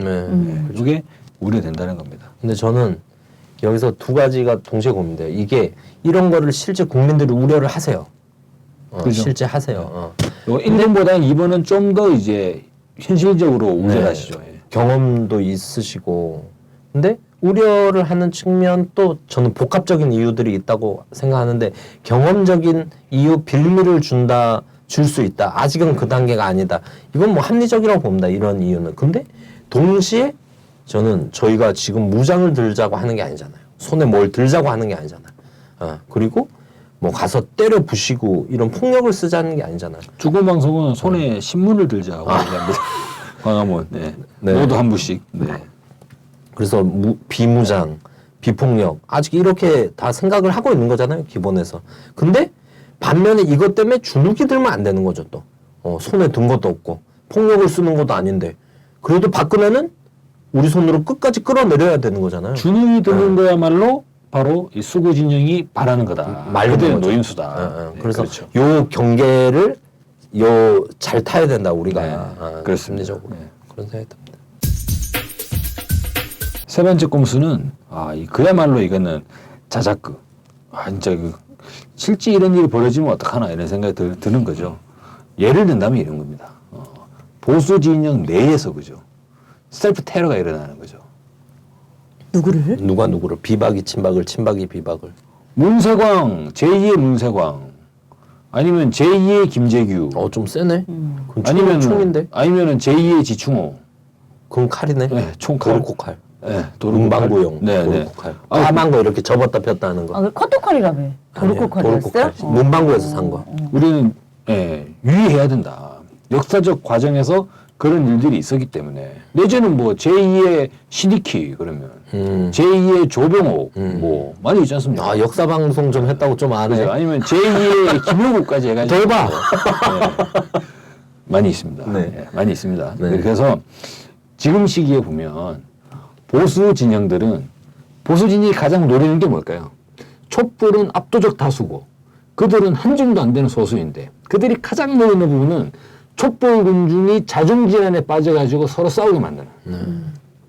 어떻게 하면 그걸 만들어낼까? 폭력 시위도 마찬가지고 이제 남북관계도 마찬가지죠. 남북관계 터지면 국가 안보선 어쩔 수 없다. 촛불을 잠시 끄자. 뭐 이거부터 시작해가지고 이런 걸 표출하거나 내지는 아니 어쨌거나 그래도 박근혜라는 사람이 예를 들어서 보세요. 박근혜라는 사람이 만약에 어떤 상해를 입었다. 지난 2010년도 지방선거 때 커터칼 테러를 뭐 있었다고 하지 않습니까? 상해를 입었다라 그러면 의견은 어떻게 될까요? 촛불 대중들의 의견이. 박수 치는 사람들이 있을까? 그리고 박수를 어떻게 칠 수 있냐? 아무리 그래도 그건 아니지 않냐? 확연히 갈릴 수 있다고 봐요. 근데 2010년 그 지방선거 때 박근혜가 뺨에 칼 맞은 거 네. 그때와는 좀 다르긴 할 것 같아요. 왜냐면 그때는 동정 여론이 진짜 무섭게 일었잖아요. 동정 여론이 깜짝 놀랄 정도로. 그리고 그때 칼 맞으면서 박근혜가 선거의 여왕이라는 타이틀을 획득을 하게 됩니다. 그죠. 네. 근데 지금은 그 정도까지는 안 될 거다. 근데 주춤은 하겠죠. 근데 그 정도까지는 안 될 거다 때문에 곽 박사 얘기를 듣다가 오히려 저는 섬찟한 게 더 큰 노림수를 쓰면 어떡하지? 이 생각이 오히려 드네요. 이게 예전에 그 카카오톡에서 네. 이야기 돌았다고 하지 않습니까? 아니 저희 방송 저번에 얘기했죠. 네. 그때는 저는 그냥 지나가다 얘기한 거예요. 네. 왜냐면 택시기사 아저씨가 얘기한 거니까. 네. 박근혜가 자살하는 게 유일한 해결책이야. 이런 얘기할 때 에이 설마 뭐 그 대도한 얘기를 그냥 답답하시니까 한 얘기겠지 이렇게 넘겼는데 지금 이렇게 구조적으로 이런 궁지에 몰린 상황에서 하나의 역사적 사례를 이유로 딱 선례를 드니까 갑자기 모골이 송연해지네. 모골이 송연해지는 거죠. 그러고도 남을 놈들이죠, 쟤는. 예. 근데 우리는 왜냐면은 이 새누리당의 뿌리를 보세요. 전두환. 그래서 이 군사 쿠데타로 정권을 찬탈해가지고 광주 이천 시민들을 학살해버린 그런 전두환 세력의 전두환은 줄기죠. 뿌리는 이승만인데. 네 그러한 세력의 뭐 줄기를 두고 있는 자들이 지금 새누리당 아닙니까? 그리고 수많은 정치 공작들, 의혹들, 애매한 사람들을 집어넣어가지고 간첩 만들어버리고 아님 말고 이런 식으로 자기들의 권력을 유지해왔던 자들이기 때문에 그들의 자기의 이해관계와 이제 배치되는 경우에 언제 어떻게 돌변할 수 없다. 뭐 어제 날에 뭐 동지라고 해서 오늘에 적이 되지 말란 법이 없다. 그 동네 세계가 그렇지 않습니까? 완전히 그냥 조폭 세계, 양아치 세계인데 그렇게 보면 지금 박근혜라고 하는 이제 인물이 집중타를 두들겨 맞으면서 새누리당의 전반적인 정치 세력 전체가 지금 퇴출될 위기에 처해 있어요. 그리고 이게 새누리당만의 문제가 아닙니다. 새누리당이 퇴출되면 어떤 상황이 발생하냐면 국가정보원이 거의 기능을 못 할 겁니다. 그러죠. 국정원 해체 여론이 완전히 터져 나옵니다. 수많은 보수단체, 이명박 박근혜 10년 동안의 그 국가 예산들, 통일부 예산이 어떻게 반통일단체한테 갈 수가 있어. 어쨌거나 그렇게 자라왔던 보수단체들, 극우단체들 전부 다 이제 문 닫아야 됩니다. 이러한 돈이 상황에 없으면 문 다 닫는 거야. 그 사람들의 기본적인 밥그릇이나 밥줄에 관련된 문제가 제기가 되기 때문에 어떻게 되겠느냐. 그들은 살아야겠는데. 그래서 저는 그 카카오톡에서 나왔다는 그런 택시기사의 그 발언이나 메시지들이 진짜 섬찟한 거예요. 그래요. 근데 말씀 들으면서 이 지금 남북 관계 충돌 위기, 폭력 유발, 그리고 자해, 셀프 테러 뭐 이런 얘기를 하셨는데 전 셋 다 진짜 확률 문제가 아니라 셋 다 시도를 하고 있다고 봐야 되네요. 셋 다. 그죠? 아니, 나는 사실 이제 세 번째 거는 시도하고 있다고 믿고 싶지도 않고 이런 일이 있어서는 안 된다고도 믿고 싶은데 근데 이걸 우리가 자꾸 얘기를 해야 될 것 같아. 그래 이거 못할 것 같아. 얘네가. 빨리 검찰이 박근혜 신병을 확보해야 돼요. 빨리. 네. 그리고 입에 솜을 물리고 자해 못하게. 그래서 김현희 칼 올 때처럼 안에 솜을 물리고 이거 뭐 쏴야 되잖아요. 안에 징역에도 그게 있어요. 징역에 징벌방에 징벌방 집어넣을 들어가면. 때 기본 혁수정이라는 게 있어요. 그래서 허리에 가죽 혁띠를 차고 여기에 쇠사슬을 수갑을 채워서 손을 쇠사슬을 이렇게 그리고 발목에다도 수갑을 채우고 거기도 쇠사슬을 연결해. 그래서 응아 큰 거 볼 때만 이걸 쇠사슬을 이렇게 움직이게 해줘서 닦게 해주고 밥 먹을 때 해주고 나머지는 이렇게 모아놔요 이 쇠사슬을. 그래서 쪼그려 앉아서 꼼짝을 못해. 자해할까봐. 그럼 이렇게 하자마자 0.1초 있다가부터 등이 가려워요. 신기하죠? 진짜요. 줄을 딱 줄이고부터 0.1초 있다가 등이 가려워. 근데 누가 면회로 와야 돼. 면회로 와야 전 징벌이 풀리거든요. 그냥 가족들이나 변호사 이런 게 무서우니까. 근데 그때 하는 게 자해를 한단 말이에요. 약간 정신이 막 격해지니까 자해를 많이 해요. 벽에다. 그래서 벽에다 스티로폼을 두껍게 해놔요. 징벌방은 정말 두껍게 꽝꽝해도 상관없게 모든 모서리에 스티로폼을 다 써놨어. 그리고 혀를 깨물 수 있잖아요. 그래서 혀를 개 채우는 것처럼 이렇게 투구해가지고 입을 딱 혀를 못 깨물게 하는 게 있거든요. 그래서 완벽하게 지켜줄 수 있다. 결론. 징벌방에. 아니 저는 우리 주권 방송에 또 장내 방송이지 않습니까? 껍데기는 가라. 네. 껍데기는 가라에 김태형 선생님의 심리 분석 딱 나오잖아요. 최순실 사태를 봤을 때 최순실 박근혜 심리를 딱 분석을 하시는데 진짜로 평생 의지하던 사람이 최순실 아니었나. 근데 최순실이 날아갔다는 거예요. 이 상황에서 박근혜의 심리 상태는 어떨까? 어디로 튈지 모른다. 맞아요. 그 방송을 딱 듣는 순간에 물론 이제 뭐 껍데기 방송에서 이런 얘기는 전혀 안 했습니다만 지금까지 있어왔던 한국 사회의 여러 가지 정치 공작들, 의혹들 그리고 새누리당 그러니까 시민사회 진영과 그 풍토 자체가 다르기 때문에 자기들만 살기 위해서 자기가 살기 위해서는 주저없이 이제 옆에 있는 동료들을 밟고 넘어가는 배신의 삶이 일반화되어 있는 그런 새누리당의 속성에서 본다면 야 이거 진짜 실제로 심각하게 우리는 빨리 박근혜 대통령의 신병을 확보해야 된다. 징벌방에서. 네. 자살을 굳이 자해를 방지하기 위해 징벌방에 꼭 가둬야 된다는 거 아니야? 네. 아니 검찰이 확보를 해야 된다. 네, 반드시 이거는 정말 필요하다고 생각합니다. 진짜로. 왜냐하면 이제 11.6이나 우리가 그런 얘기 많이 하지 않습니까? 야 어떻게 갈 때까지 하냐? 한간에는 뭐 앱이랑 어째 그래 똑같냐? 이런 얘기만 나오는 거예요. 그렇게 생각해 보니까 이게 넘어가면 안 될 것 같아. 네, 그런 생각이 듭니다. 네. 그래서 보수 수구의 꼼수 3가지를 했는데 3가지 하면서 다 위험성이 있다, 가능성이 있고, 그래서 우리 셀프 테러주의보. 우리 이런 얘기를 근데 우리 방송 들으시는 많은 분들이 애청자분들이 자꾸 주변에 얘기를 해야 될 것 같아요. 그래야지 이런 시도를 못 할 거 아니에요. 네, 얘기하시고 꼭 이제 하트 눌러주시고 다운받으시고. 아이고 수익이 올렸어. 셀프 테러 설입니다. 설. 네. 네, 가정이에요, 가정. 저는 추미애 대표가 그거 하나 잘한 것 같아요. 계엄설. 네. 자, 이어가지고 국민 여러분, 셀프 테러주의보를 발령합니다.